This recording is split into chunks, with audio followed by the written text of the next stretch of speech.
The second one here is dealing with angle bisectors. This one says use your protractor and straight edge to construct the angle bisectors. I'm going to do the first one though with the compass just to kind of remind you how to do it.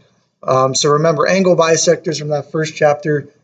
Bisect means to cut in half, and it's talking about the angle bisectors. So I'm going to start by putting my compass point right there on the vertex of the angle that I want to bisect.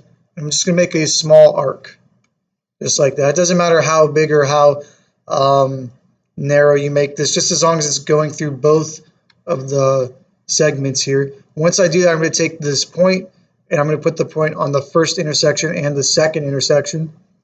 Again, without changing my settings here, I'm just going to go ahead and use that to make another arc. And then I'll put this over here on the other intersection. So first I did down here, now I'm going to do up here, and I'll use that to sketch sort of a second arc. And you'll see I get kind of an X shape right there.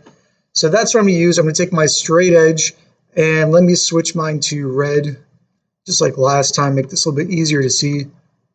And I'm going to line up with the vertex kind of through this X, this intersection, just like that.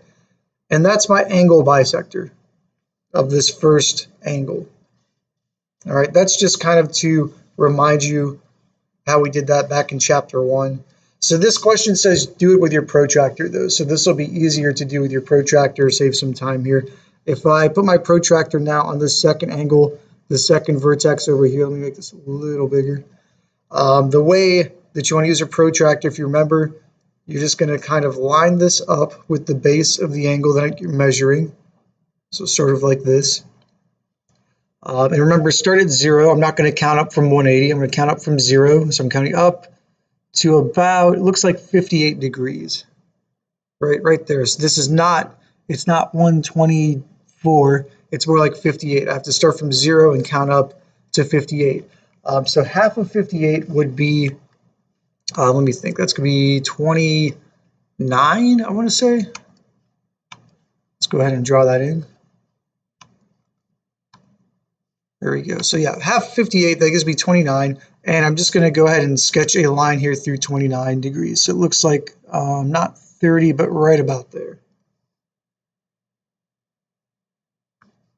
All right, just like that. So this is kind of a time saver, so you don't have to do it with your compass.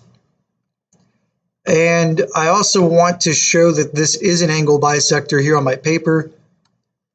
The way I'm going to do that is I'm going to sketch some similar arcs here. So if I drew one arc here, I'd have to draw one arc over there, but I kind of already used the one over here, so I'm going to do 2 arcs and 2 arcs. That shows that these 2 angles are congruent angles.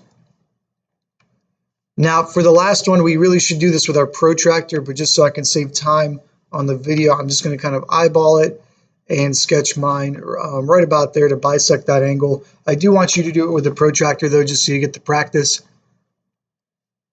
And again, we need to show that this is an angle bisector, so I need to sketch in some arcs here just to show this space is congruent to this space. So I already did 1, I already did 2.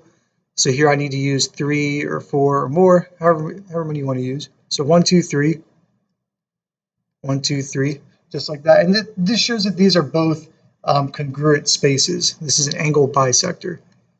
Just like I did before, I want to mark where this point of concurrency is, where all these lines meet is right there, where all these angle bisectors meet, this point of concurrency. And this time, this one is called the incenter.